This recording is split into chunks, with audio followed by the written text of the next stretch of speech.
मित्रों, हिंदी शिक्षक क्लास में आपका हार्दिक अभिनंदन है, स्वागत है। जैसा कि मैं पिछली क्लास में आपको बुंदेली बोली के बारे में सविस्तार वर्णन किया था, आज पश्चिमी हिंदी के अंतर्गत कन्नौजी बोली की हम चर्चा करेंगे, जिसमें यह संस्कृत के कान्यकुब्ज शब्द से विकसित हुआ है। कैसे?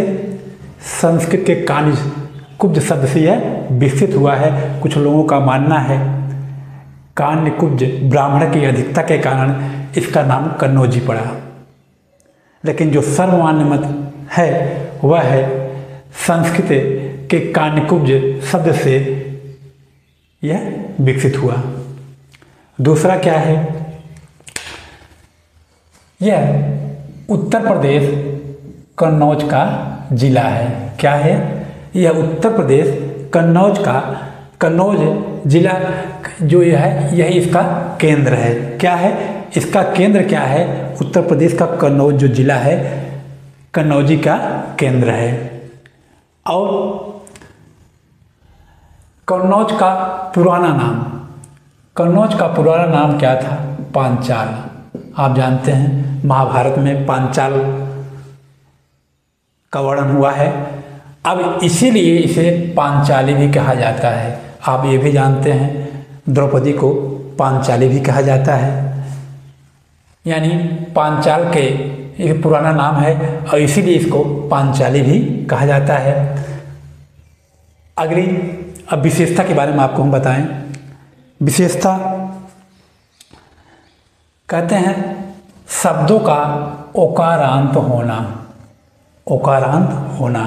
मैंने बताया इसमें शब्द जो है ओकारांत प्रत्यय लगे रहते हैं। कैसे? जैसे देखिए, जैसे बड़ो। क्या है? बड़ो। छोटो, आओ। क्या है? ओ लगा है ना। और दूसरी विशेषता क्या है? ये पहली विशेषता थी। दूसरी विशेषता क्या है? स्त्रीलिंग में इया। क्या था? इया। स्त्रीलिंग में इया और पुल्लिंग में वा प्रत्यय का योग होता है। क्या बता रहे हैं? स्त्रीलिंग में इया और पुल्लिंग में वा प्रत्यय का योग होता है। कैसे? स्त्रीलिंग क्या है? जीव क्या है? स्त्रीलिंग है तो क्या हो जाता है? देखिए, जीव है, जीव का हो गया जिभिया। इया लगा है जिभिया ना। उसी तरह से छोकरी स्त्रीलिंग है, छोकरी तो हो जाएगा छोकरिया। इया लगा है छोकरिया।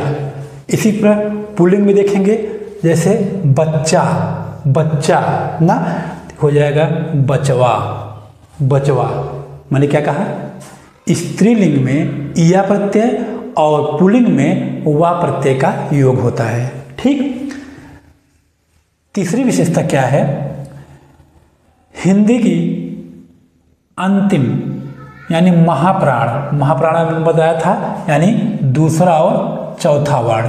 क्या था? दूसरा चौथा वर्ण ध्वनि का अलप्राण में हो जाना। अलप्राण यानी तीसरा और पांचवा वर्ण। मैंने आपको अगली क्लास बताया था, यानी पहला, तीसरा, पांचवा वर्ण जो होता है वह अलप्राण होता है और दूसरा और चौथा जो वर्ण होता है वह महाप्राण होता है। तो इसके लिए मैंने आपको बताया था ट्रिक भी, उसको 24 कहिए और उसको 135 कहिए। ठीक। इसमें क्या है? देखिए कैसे। हाथ शब्द है। थ क्या है? थ यानी दूसरा वर्ण है। मैंने कहा था दूसरा और चौथा यानी महाप्राण है, तो क्या हो गया? हाथ थ का त हो गया, यानी ये पहला वर्ण है। पहला वर्ण मतलब अलप्राण है। त पहला है ना, त थ द ध पहला है ना त, तो यहाँ त क्या हुआ? अलप्राण हुआ और थ क्या हुआ? महाप्राण। बात ये थी महाप्राण का अलप्राण हो जाता है। किसमें? यह कन्नौजी में। ठीक। अगली विशेषता क्या है? यह इसमें अनुनासिकीकरण की प्रवृत्ति है। अनुनासिकीकरण मतलब जानते हैं, इसमें नाक और मुंह और नाक से दोनों से आवाज़ है। जैसे क्या, बात, हम आप क्या कहते हैं, बात, तो ये लोग क्या कहते हैं, बात, बात, यानी नाक से भी आवाज़ निकलती है, बात। फिर कहते हैं नाक, तो ये भी इसमें अनुनासिक का मेल रहेगा, कहते हैं नाक, नाक। अच्छा, और सबसे बड़ी विशेषता क्या है इसकी, बड़ी विशेषता क्या है कि इसमें साहित्य उपलब्ध नहीं है। क्या है, साहित्य उपलब्ध नहीं है, यानी इसमें कन्नौजी में साहित्य की रचना नहीं हुई है। सबसे बड़ी विशेषता यह है। हमें नहीं लगता आप विशेषता भूलेंगे। मैंने आपको बताया ओकारांत होता है, जैसे बड़ो, छोटो, आओ, और मैंने बताया स्त्रीलिंग में या प्रत्यय और पुल्लिंग में वा प्रत्यय, जैसे जिभिया, छोकरिया, बचवा। और इसी तरह मैंने बताया कि इसमें महाप्राण का अल्प प्राण में हो जाना, महाप्राण दूसरा चौथा और अल्प प्राण में पहला तीसरा पांचवा। उसी तरह से बताया मैंने इसमें अनुनासिक वर्णों का प्रयोग होता है, जैसे बात तो उसमें कहते हैं बात, फिर कहते हैं नाक, कहते हैं नाक, यानी नाक से भी आवाज़ निकलते रहे। सबसे बड़ी विशेषता मैंने बताया कि आपको इसमें साहित्य उपलब्ध नहीं है, कन्नौजी बोली में साहित्य नहीं लिखा गया है। अब आते हैं इसके बोली क्षेत्र, बोली कन्नौजी बोली का क्षेत्र, जो कि आप यही दिक्कत होती है और सबसे ज़्यादा पूछा भी जाता है उसके क्षेत्रों में। तो इसके मैंने लिखा है क्या, फर्रुखाबाद, शाहजहांपुर, इटावा, कानपुर, पीलीभीत, हरदोई, है ना। अब सोचते होंगे सर याद कैसे हो, इसलिए मैंने आपको ट्रिक बना के रखा है। क्या है ट्रिक, देखिए।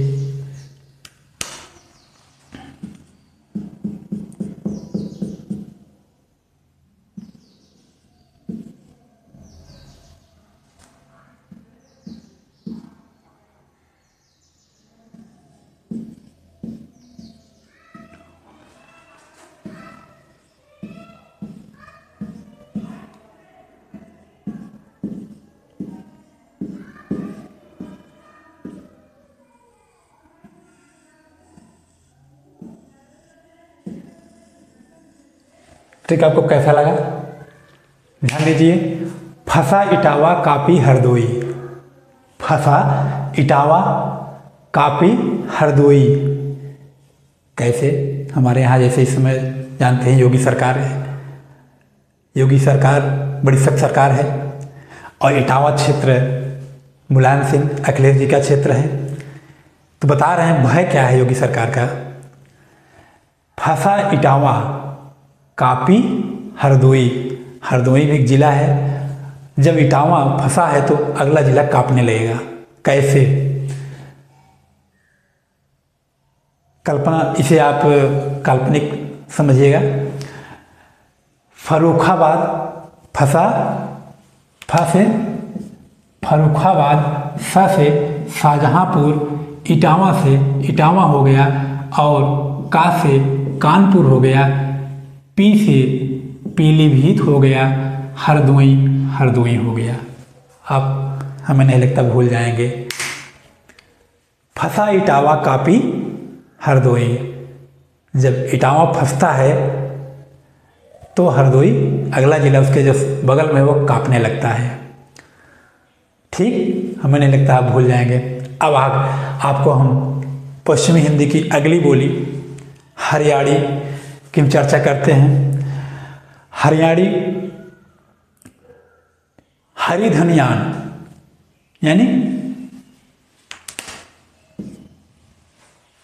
यानी कुछ लोगों का मानना है कि कृष्ण का यान इधर से यानी द्वारका गया था। यानी कहाँ से, हरियाणा से होते हुए द्वारका गया था। किसका, इसका कहीं ऐसा पूछेगा नहीं, लेकिन ऐसा मानना है हरिधनयान यानी कृष्ण का यान इधर यानी इधर हरियाणा से होकर द्वारका गया था। जैसे कि ये भी जानते हैं, आपको पहले मैं बता चुका हूँ, ग्रियर्सन ने इसे बांगरू का नाम दिया है। आपको मैं अगली क्लास में बता दिया हूँ कि हरियाणी को बांगरू के नाम से भी जानते हैं और नाम किसने दिया है, ग्रियर्सन ने।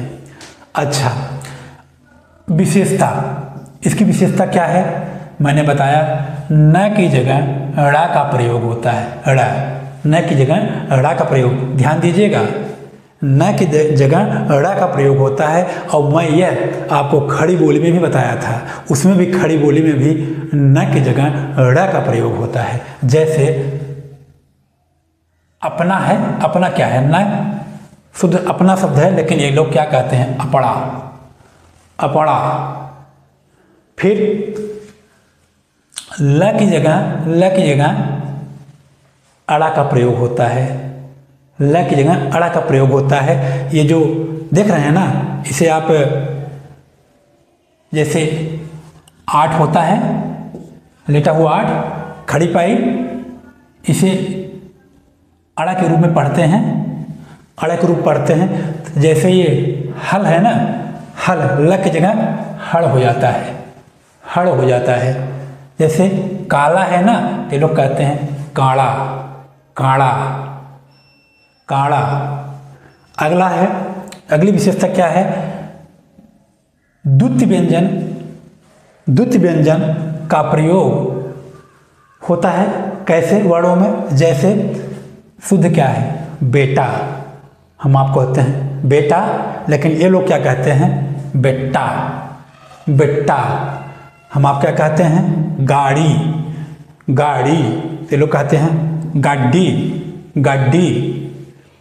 अच्छा, अगली विशेषता क्या है, ड, ड की जगह ड का प्रयोग करते हैं। यानी हम लिखते हैं ना सड़क, और एक ट ड होता है ना, जिसे हम इसे दुगुण व्यंजन भी कहते हैं, दुगुण व्यंजन भी कहते हैं। तो इसमें क्या होता है, जैसे बड़ा है ना, ये लोग ऐसे बड़ा लिख देते हैं, इसमें दुगुण व्यंजन नहीं रहता है, ये ट ठ ड वाला वर्ण इसमें प्रयोग करते हैं, ट वर्ण का। और जो दुगुण व्यंजन होते हैं ड ढ, वह प्रयोग इसमें हरियाणा में नहीं करते हैं। ठीक, अगला है पांचवा, यह आकार बहुला होती है। अभी बताया मैंने आपको, कन्नौजी में ओकार बहुला था, हरियाणी में आकार बहुला है। जैसे कहते हैं छोरा, क्या कहते हैं, छोरा। और अगली विशेषता क्या है, इस बोली में सर्वनाम इसके स्वरूप स्पष्ट करते हैं। कैसे सर्वनाम, जैसे तुझे, आपको मैं संज्ञा सर्वनाम सब कुछ बताऊंगा, लेकिन यहाँ समझने का प्रयास करिए। सर्वनाम शब्द तुझे, तो तुझे क्या कहते हैं, तन्नय, मुझे, मुझे, मन्नय, तन्नय मन्नय, तुझे मुझे का तन्नय मन्नय में प्रयोग करते हैं। ठीक, ये विशेषता रही। और अब हरियाणी बोली की हम आपको इसका क्षेत्र बता दें। हरियाणी बोली का क्षेत्र क्या है, इसे जानिए।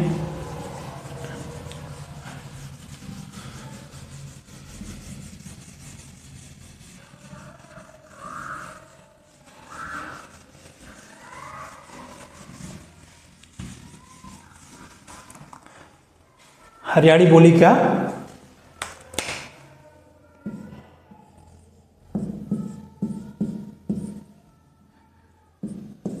क्षेत्र, देखिए हरियाणी बोली का क्षेत्र, आप इसको बहुत साधारण ट्रिक से याद कर जाएंगे, साधारण ट्रिक से एकदम। क्या, पहले आप ट्रिक ही लिख लीजिए, क्या है वो।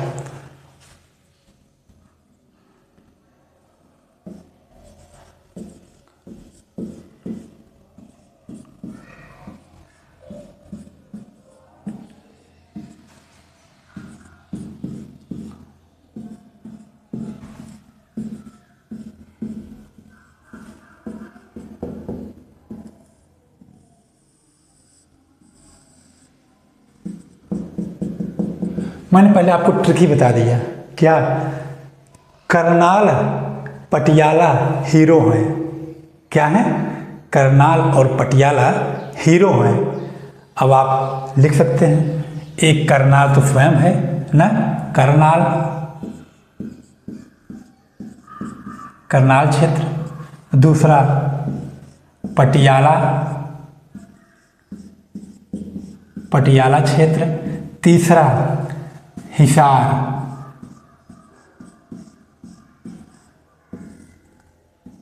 हिसार, चौथा रोहतक। ये चार हैं। क्या है? करनाल, पटियाला, हिसार और रोहतक। क्या है? करनाल पटियाला हीरो हैं। क्या आप भूल जाएंगे? ये तो क्षेत्र वही है, बाकी ही से हिसार, रो से रोहतक। याद हो गया? आपको क्षेत्र याद करने में दिक्कत होती है, लेकिन इतना आसान ट्रिक है। क्या है? करनाल पटियाला हीरो है। मित्रों, आज के लिए इतना ही। फिर आपको अगली क्लास में हम बताएंगे। धन्यवाद।